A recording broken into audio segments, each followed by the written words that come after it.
CEO. Today, I'm talking to Kothand Rajangam. I had to practice the pronunciation a couple of times. I hope I got it right. Welcome to the show, Kothand. I know Kothand now for over 10 years. We met on a platform for IT specialists where he helped me with some SharePoint work, I think it was, back 2011, 12. So almost over 10 years ago. And now he runs a process automation and cloud management service company. So welcome to the show, Kothand. Thank you, Sebastian. It's such a pleasure to be here and be a part of this podcast. Thank you so much for having me. Welcome. Thanks for coming, because your story is quite remarkable. I remember exactly as it was yesterday when we met.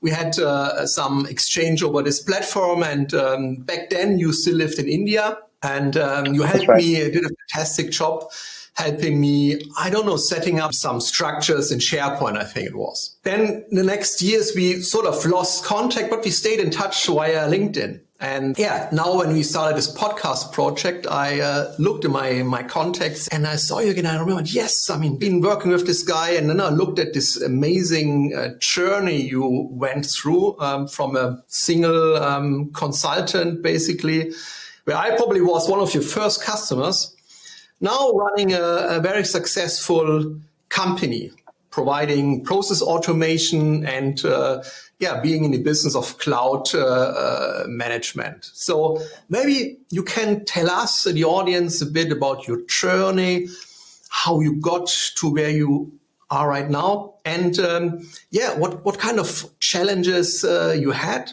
and most importantly, because this is the high performance podcast, what helps you to be successful? Do you have any success habits? Any routines, a special way of things you do on a daily work personally, but also within your organization?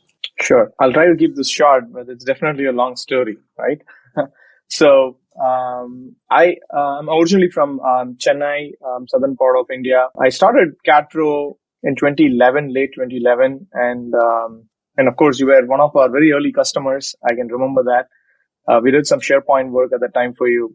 So when I started, I started as just a one-man company, and it was out of a natural passion for doing something on your own, but not knowing what to do or where to start, right? When I started, all I had was that, yes, I knew technology, and I think I could help someone in terms of building apps or SharePoint or something on the web. That's all the thought process was at that time. But I had no idea about where to go or what to start. But at that time, I was just trying to learn about Microsoft because I was in the Microsoft technology stack. And there was this conference that was happening in Anaheim, California, I think sometime it's a SharePoint conference in 2011.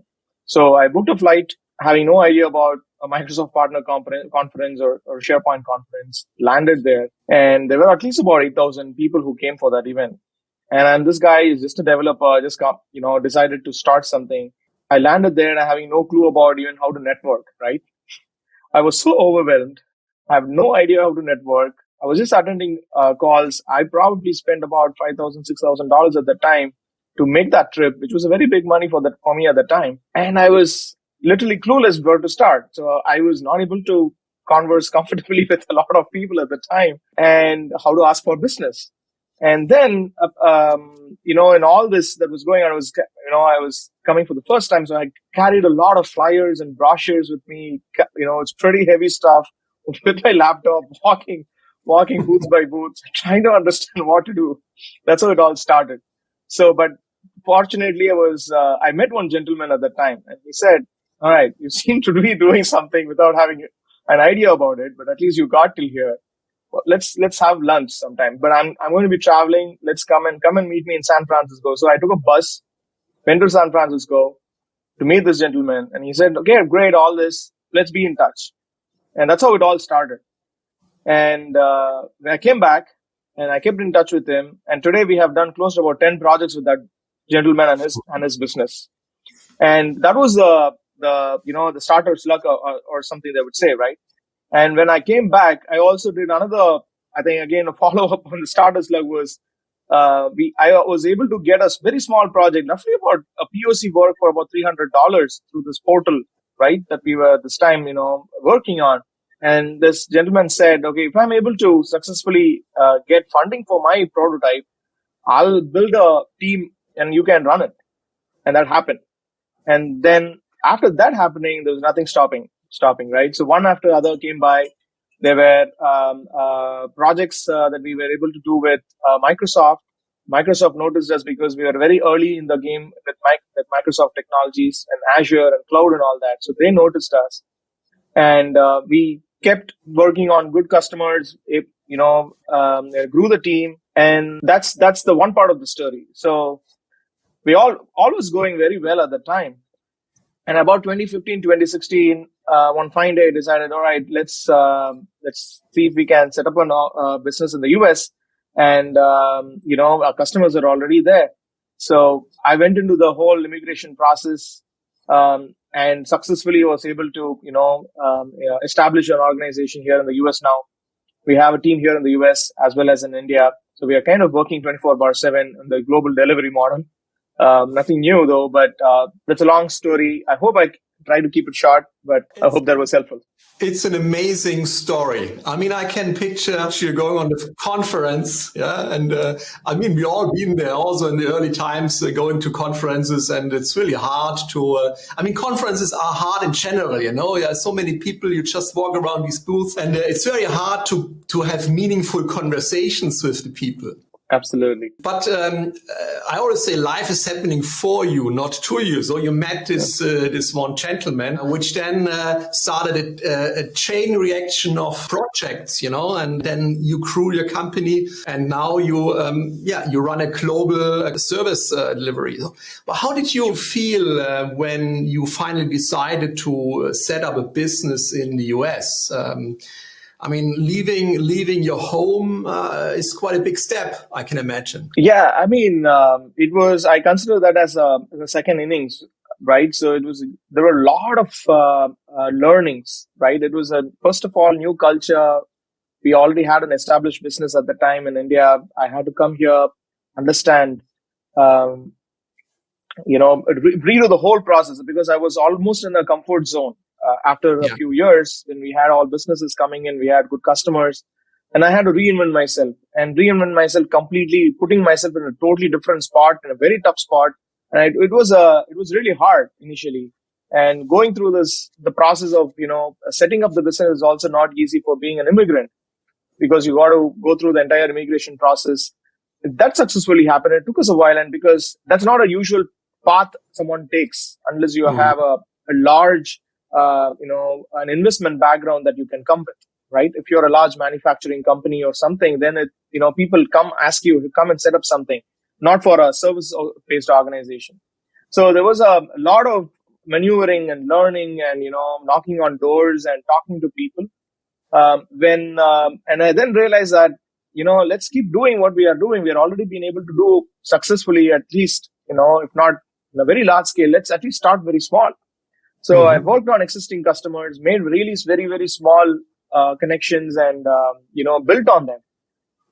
I think the biggest learning in this is that, setting up the operations in the US and, connections are really important. Relationships are really important. And even if they are really few, just working on them and working to make sure that they are happy and building that initial rapport was really very critical and crucial. And whatever we are today is only because of those initial, relationships that we were able to make. Yeah. Even in times of virtual connection, relationships are still the most important currency, basically. Yeah. Absolutely. When you do business, but also culture. And I want to talk about the cultural differences between countries like India and the Western world, because back in the early times, I experience often, or not often, but sometimes we can do this, we can deliver, but people are being maybe afraid of telling the truth or being too optimistic, which then causes friction on the client side? And how did it go when you set up the company in the US and having a lot of people from the organization working with American businesses? So how do you develop the culture in your organization? So, I mean, it's a very valid question. I think the critical recipe to it is you have to realize that is the reality, right? Mm-hmm. You know, people like to work with people because they trust them, and trust builds only because there has to be a connection, and culture is a very critical part of that connection, you know. And it's just not me, you know, coming up with some secret sauce or something. And I think it's purely based on my experiences. I think we were able to turn the tables on that. So how we were able to do it is, you know, building a team here. Right. That was very critical. Mm-hmm. So the first element is that, you know, it's not, I have to believe or make the customer believe that, hey, look, as a company, we are not here to just provide cost arbitrage because we have an offshore development company. It's beyond that. We are here to make you solve your problem, make you feel that we can solve the problem. And how we can do it is because we have a team here. Right. So, and my focus was in building that team here, and I'm working on it, and we are successfully are able to create that team and build the team out of here. So we work with various county supported programs to enable students, from at-risk communities to build their career in technology. We hire a lot of US citizens. So we believe that we have to solve that culture problem by showing, you know, paying forward, by showing that, yes, you are building the, you know, community, and you're committed to build that community. Your actions show that. So I think that was very critical. And I strongly feel that, you know, for any organization that is interested to build that trust, I think that we have to show through actions, and not only by just, you know, providing job opportunities, but also developing the community around us, the society around us in a positive manner. I mean, I wouldn't call it a culture problem. It's probably only differences, you know? I mean, it's important to understand each other. Yeah. And it's not that one side is right and the other side is bad. It's just that it's a different way of communicating. And so it's even more important to improve the understanding between the different players and cultures. Correct. And I done workshops with Indian companies where I trained about 200 IT professionals in how to communicate also with Western clients, because they have different expectation or different messaging. And I think it's just important to learn the differences and to basically change or adapt the way of communication. Absolutely. I mean, there's golden rule of communication: treat others in the way you want to be treated. And we go a step further where we say, treat others in the way they want to be treated. So for the Western culture, it's important to understand how people in your country want to be treated, and vice versa. And then there will be a successful business relationship. Yeah, and I think, yeah, absolutely. You're 100% right. I think, and also what else is, industry certifications. You know, when we have people who are certified in terms of, project management or technology, it also adds to that, right? To make them believe that, yes, we have the team that is equipped enough, that is talented purely by merit. So that also helps to remove that inherent perceptions. And as you're working now in different time zones, so how do you manage this organization? Do you have set up a leadership team in India and here? How do you manage a different time difference? Yeah, so we have my pillars are my team. So as a company, we are nothing, or any company for that matter. So I've been fortunate enough to have a good leadership team in India, and I kind of also have meetings to make sure that everything is in order. And we are as an organization, though as we say that we are a process implementation company, we try to incorporate some level of systems within the organization.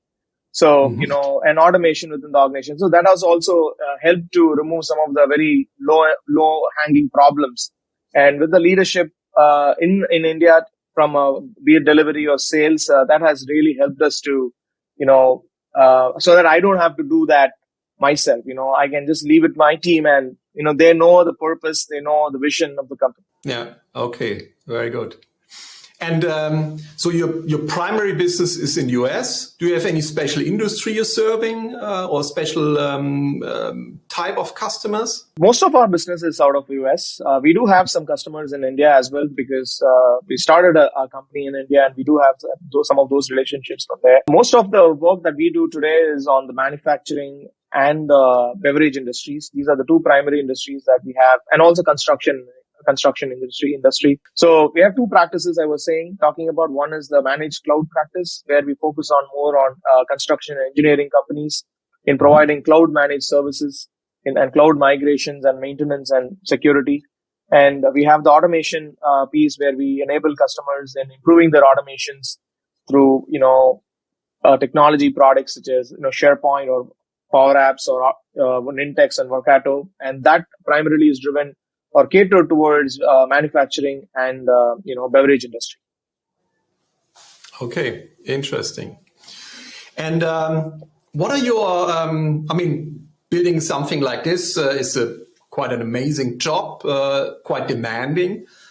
Can you share some personal success habits, things you do personally to stay in the flow, to stay focused, to manage all this workload? It's an evolving thing, right? So it's a continuously evolving thing. But I think there are some very core principles I can think of. Some of those core principles I would say is keeping a good task and a priority management system, right? So you need to have a good checklist of things that are coming your way in whatever form it can be. It can be an app, or it could be just a notebook.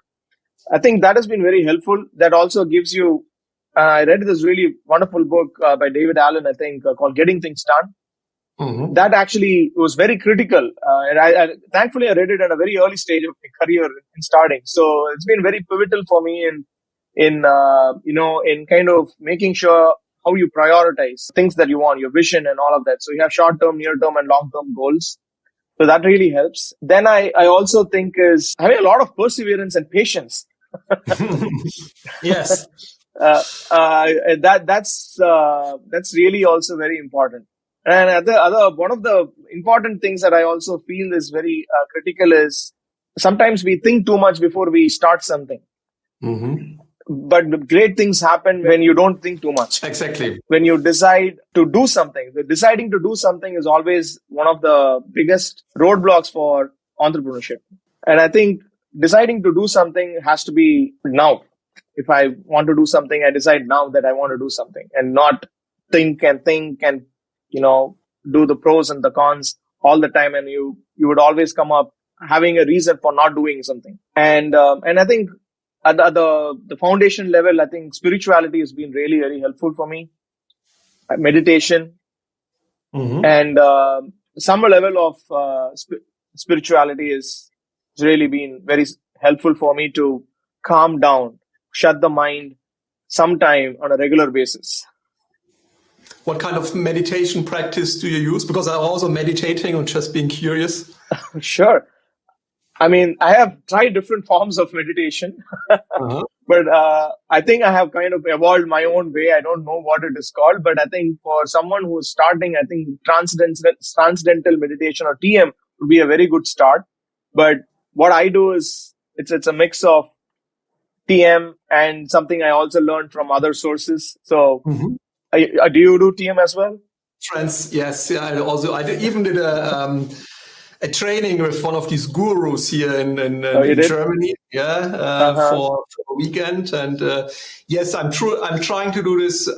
It's recommended you do this twice a day. I manage one time a day in the morning for 20 minutes. And I also trying to implement a meditation session in the afternoon before I go home. But I'm really bad in keeping up with that because there's always so much going on. But it really helps me calming down and clearing my head, Absolutely. And you at the end of the day, you need to get a good night's sleep. You can't. That really helps. But I'm also I'm using an app called Calm. Okay. And they have some guided meditations. or even some sleep stories. And sometimes when I lie in bed, I put the headphones on and I listen to a guided meditation or a sleep story. Then boom, I'm gone. Nice. Which is very helpful. But coming back to the other two things, so you talked about task lists and priority management, which is very important. But I would argue it's not only the task list; it's also a kind of mindset, because when I look at my task list, it's never empty. You know, I think we have to acknowledge that we will never be finished with things to do. There's always something coming up, and many people, they get overwhelmed by looking at their immense task list. So I try to put this in buckets, in buckets and different. And when I'm in the office, I'm in the work bucket, or even when I break it down in different other projects. And then I don't let myself distracted from the other tasks. And when I'm at home, I switch over to the private bucket, for example, and only focus on private activities, because otherwise, looking at these endless lists of tasks, you will really absolutely can get overwhelmed. I mean, it at least helps you, because I would just I remember this, from a movie in the Harry Potter, when Dumbledore wanted to take a dream or a thought, and he would just take it and he puts it in that in the glass, right? So it's just like that. You just take it out and put it there and leave it and don't think about it, right? So it helps you to work on the next thing. So it helps you to feel that, okay, I at least know what I have to do, than worrying about, oh my God, I have all this to do. Put it in a box, or like when you meditate and then a thought is popping up, and then they recommend, look at it's like a river, and the thoughts come, but they go by, and don't let yourself be distracted. Right, absolutely. by thoughts. And I also 100% agree on taking decisions is one of the most important skills as an entrepreneur. If you overthink too long, then we get into this spiral, which only blocks us. It blocks us from taking action. And but what I try to do is, when I take a decision, always try to do something immediately to start this project, like making the first phone call, or doing something that you start this process of activities. Because taking a decision is one thing, yes, but then sometimes the decision waits and stays there, and you move on, and you haven't done anything. And but immediately taking action and doing something small in order to start this process and to absolutely go on. I mean, this is what helps me a lot. 100%. I agree. Taking decisions is one of the biggest things. Coming back to your company, I mean, there are many competitors out there, obviously in the space of cloud computing. It's a massive industry. What would you say is your biggest differentiator to your competitors? I think this is again a personal trait that I would like to put on my team, and I like them to do it. And I think we have been able to retain and get appreciation from our customers mainly for that. I think as a company, we are very agile and very responsive. I'm not saying other companies are not, but and that's my personal trait, is we are very agile. We are not blocked by, too many processes. If a customer needs something, we get it done. We are very responsive, meaning if you have a problem that you come to us, we are not going to keep you waiting for more than, honestly, I wouldn't think there is anything that waits for anybody. Everybody has their authority to respond, and that's a process that we have, is they got to respond to the customer immediately, as soon as possible. So in addition to, all the technical mumbo jumbo that we can do all this, of course, there are many companies that can do all of that too. But, again, there is price that we can do, of course. But I believe we're in business literally over 10 years now. So we have built that process and maturity as an organization. I think we have that. And in addition to it, the DNA is be responsive and be agile. And I think Yeah. that what is, I don't know if that is a USP, but that's what I would call it. It definitely builds relationship with your customer because they trust you.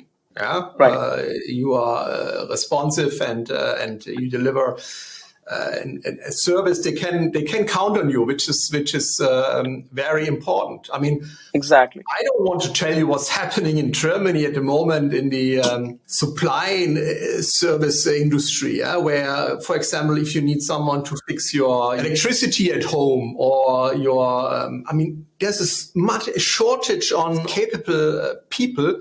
So, I mean, we have a broken door in our house for months and we can't find anyone to fix it. Yeah, So I can imagine. and they don't really care. They don't come back to you. Yeah. So being Right. responsive and acknowledging requests is actually something which should be standard, but it's not nowadays. So it's definitely something where you can differentiate yourself from I other mean, companies. these are, of course, we can always talk about the level of experience. So that's, you go to an electrician, you expect the electrician to know electricity and how it works. Yeah. That's how it is. If you go to a software engineer, so that's not what we wanted to sell. That's not I think what we wanted to sell is that experience, right? Yeah.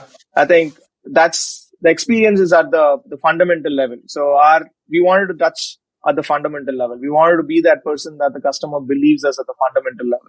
Amazing. And looking ahead, so what's on the horizon? What is coming up for you and for your organization? Anything major planned in the near future? Sure. I mean, scaling is the biggest thing right now for us. Is we are actively scaling, and we want to scale. We got to scale. So we have some goals in the near future to get to a point in terms of our employees and customers and logos that we have. So that's our biggest thing that we got. Short term here, I mean, we're doing a lot of marketing on some of the services. We have a lunch and learn event on Nintex. We are working along with Nintex, who is automation and a process discovery platform. We have an event coming in next week. We do a lot of these kind of events with not only Nintex and other partners as well. So we are very excited to have to get that going. And in terms of team, we have already hired close to about 10 people so far until now, both here in the US and in India. So we will be hiring more. I think being in the automation industry and being in cloud helps because, right now with all the economic, forecast, the, rate hikes and everything and inflation and all that, people are looking at, how do we save money? Automation really helps. Yeah. We see that automation can be a great source of, reducing, at least in terms of how two people can do a job that can be reduced using automation, right? On various fronts, not only in accounts payable or, document management. So there are so many use cases. So we wanted to build that. We also wanted to build a cloud managed to cloud practice. So we're excited about that too. Yeah, and automation is something some people are afraid of because they say, hey, this might cost jobs. But I strongly believe, and many researchers confirm that it doesn't cost real jobs. I mean, people they are free to do other things. They do things which are more valuable for the company, creating more impact. And I think this is an amazing opportunity for every business to automate and to work with companies like yours to improve their processes. Absolutely. And I want to quote Satya Nadella. I think at one of the conferences, he did mention that as an organization, Microsoft wants to improve how a human productivity can be, accelerated. I think that's a great goal or a mission. If we are not doing what we are doing in terms of our, the productivity improvements, right? If we didn't have the kind of communication advancements in communications, advanced technological advancements in everything that we do, we would be not where we are. We won't be talking about being a multi-planet species, and that's how it's going to be. And it's a process. It's an evolution. It's an evolutionary process. We got to be that we have to improve our productivity as being human beings. At the end of the day, we have very limited time being here on Earth. Yeah, So, exactly. This is what drives me actually, using my precious time wisely, and doing something with impact. Where true. I mean, my passion is helping other entrepreneurs to grow their businesses, to be successful, to develop their teams, and this gives me joy and shows me that I'm contributing, which is for me very important at the stage of the life I'm in right now. So I can completely understand. Hey, is there anything else you would like to share with the audience? No, I mean, thank you so much for having me in this podcast. It's been really fantastic. It's great to talk to you again, connect with you after this long. I would really appreciate, taking a look at our website. It's www.katprotech.com, katprotech.com. And for any more information on what we do, connect with me on LinkedIn as well. And thank you, Sebastian, for having me on this call.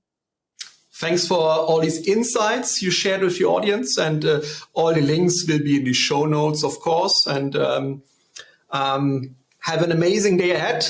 You are in Florida right now, so That's right. It's early morning, and have an amazing day. And thanks for being here on the show. Absolutely. Thank you so much.